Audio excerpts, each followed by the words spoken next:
It's been an absolutely miserable summer. Way more rain than we needed. And very few days of sunshine. But our tomatoes are starting to ripen. It's mid-August. We're almost out of tomato sauce. So what we're going to do is we are going to cut back on all the foliage so that the sunshine can get to these tomatoes because they're gorgeous, and get them ripe enough for our sauce. I'm going to be cutting back today because that does make a difference. Leaves take up a lot of energy and it's not helping anybody. Okay, so I'm back. I'm sure you didn't want to sit back and watch me prune back leaves just for the sake of a longer YouTube video. But as you can see, I have trimmed back a shitload of leaves. And as we can now see tomatoes, so could the sunshine, so that they will ripen up a lot faster. I did leave some leaves on, of course, but now we can actually see the tomatoes exposed. They'll get their sunshine, they'll ripen in a few days and help us move along with our sauce making. Notice that there's one that's fallen, and unfortunately that'll have to sit on a sunshine windowsill to ripen up. I much prefer they be vine ripened. And as I rush, of course, I did cut off some stalks that should have been left on, and they had tomatoes on them. But the ducks are currently enjoying them.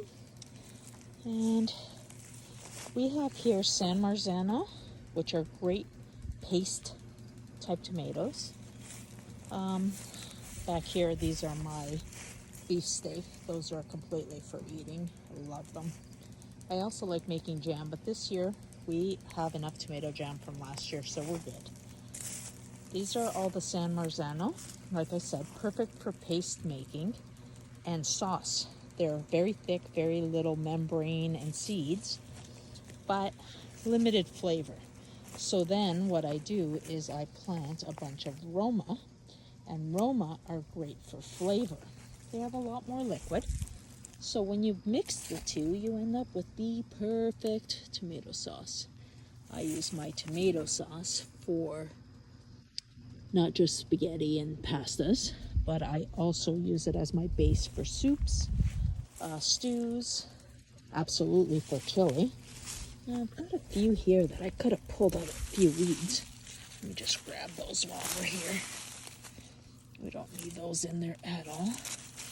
And there's some extra leaves that we don't need either. These guys need some more sunshine down there, as you can see. They're hidden. And if they're hidden from us, they're hidden from the sunshine. Now, I don't waste my time editing the videos. What you see is what you get. This is real life. I stop videos and then add in clips so that you could see what's going on without watching tedious stuff like me plucking away leaves. That's not what you want to see. You want to see what I'm doing. And again, here's some, these are Early Girl. They're a very delicious tomato also for eating.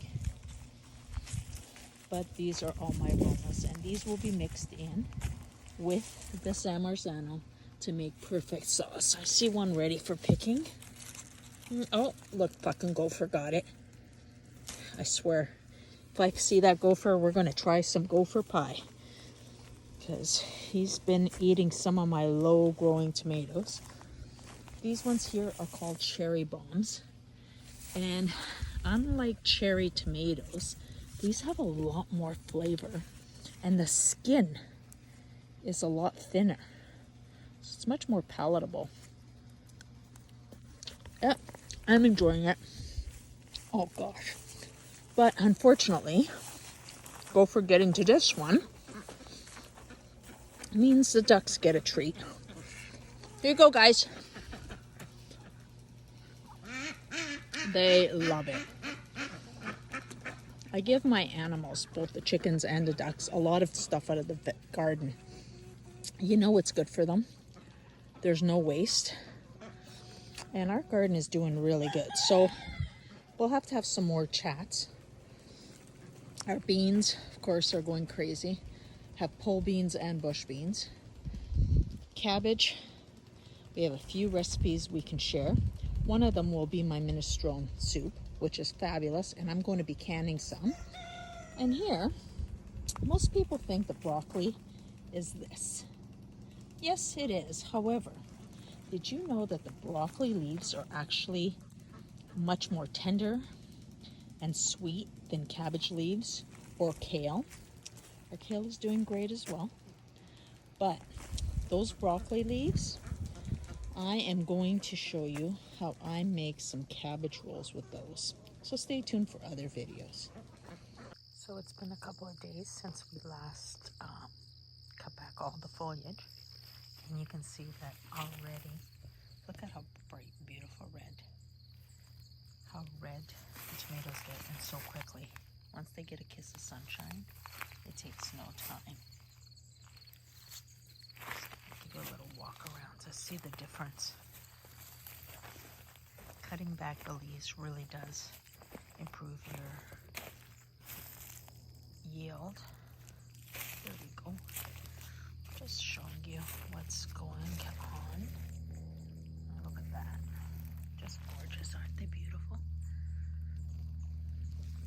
So this means within a couple of days, we're going to make our tomato sauce. And we will check back with you then. So welcome to Tomato Day. It's sauce time. Our tomatoes, as you can see, ripen beautifully. I'm just giving them a nice bath, make sure that there's no dirt on them. And then I cut them up and cook them down. Now, I know that this is not what a lot of people do. A lot of people will throw them in their pots of boiling water, take off the skins to process them. What I found over the years, and this is my sharing of my experiences, when you cut them like this and throw them in boiling water, they get waterlogged. So you get a really watery sauce. That means you use more jars. Yes, you get more quantity, but you got to cook it down so much more when you're making your sauces later. So what I do is I cut them down, but I don't want them waterlogged. So I cook the tomatoes down without any water and then process them. And why do I cut them in half? Because some people say, well, take the whole tomato, throw it in water, take off the skin, and then process it. This is the reason. This tomato looks absolutely beautiful. But look at this. That is enough to spoil your entire sauce. So the chickens and ducks will get that. So let me show you what I am doing. I am boiling down my tomatoes. And this will go through my processing machine. I'm not adding water. I'm actually evaporating all that rain that we had, because these would be extremely watery tomatoes. I can tell just by their color. So this is what I do. And again, when I'm doing these videos, it's to share with you what I've learned over the years. Not for YouTube fame. So yes, you're going to get clips. And in a little while, I'll show you the processing portion. So here we are. The tomatoes are placed in the pot and cooked down slowly, just to soften them so that they can run through the tomato mill. And you'll have to excuse me because I am doing this while recording and doing all the pureeing myself. So this is a tomato machine from Italy. I have had this for over 30 years and it still runs fantastic. I put the tomatoes in the top, softened tomatoes, and it comes out great puree, nice and thick, as you can see, and the liquid, of course, as well. And the seeds and skins come out this end. That will be fed to the chickens. And after my sauce is pureed, let me just get some more done before I show you the next step.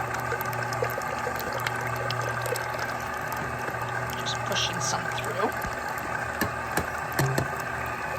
And then the next step is to fill some jars. Take my sauce. Nothing very hard to do. Sorry, I had my finger in the way. Again, this is real life, not editing anything. I have my jars that have been sterilized. I put basil in it. I use quite a bit of basil because I have it. Just fill up my jars. I do it to the 1/2 inch mark and then seal them up.